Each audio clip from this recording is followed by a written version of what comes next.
ഓം ശ്രീ ഗുരുഭ്യോ നമ. ദർശന സമയം. ഒരമ്മൂമ്മ നടന്നു വരുന്നു. ഊന്നുവടിയുടെ സഹായത്തോടെയാണ് നടപ്പ്. അമ്മ അവരെ ഒന്ന് കടാക്ഷിച്ചു. അവർ അമ്മയ്ക്കരികിലെത്തി. അമ്മ അവരെ ആശ്ലേഷിച്ചു. അപ്പോൾ അമ്മൂമ്മ പ്രാർത്ഥിച്ചു, അമ്മേ, എന്നെ വിളിക്കണേ, എനിക്ക് തൃപ്തിയായി.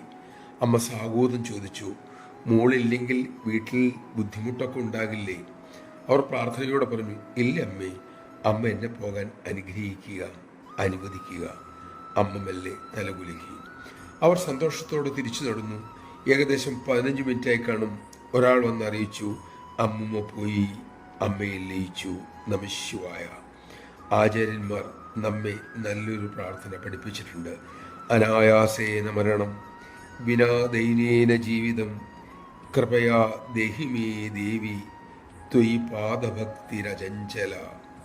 ക്ലേശരഹിതമായി സന്തോഷത്തോടെ ജീവിച്ച് ഞെട്ടറ്റ ഫലം വീഴുന്നത് പോലെ അനായാസം ശരീരം ഉപേക്ഷിക്കാനുള്ള അനുഗ്രഹത്തിനായി നമുക്ക് അമ്മയോട് പ്രാർത്ഥിക്കാം.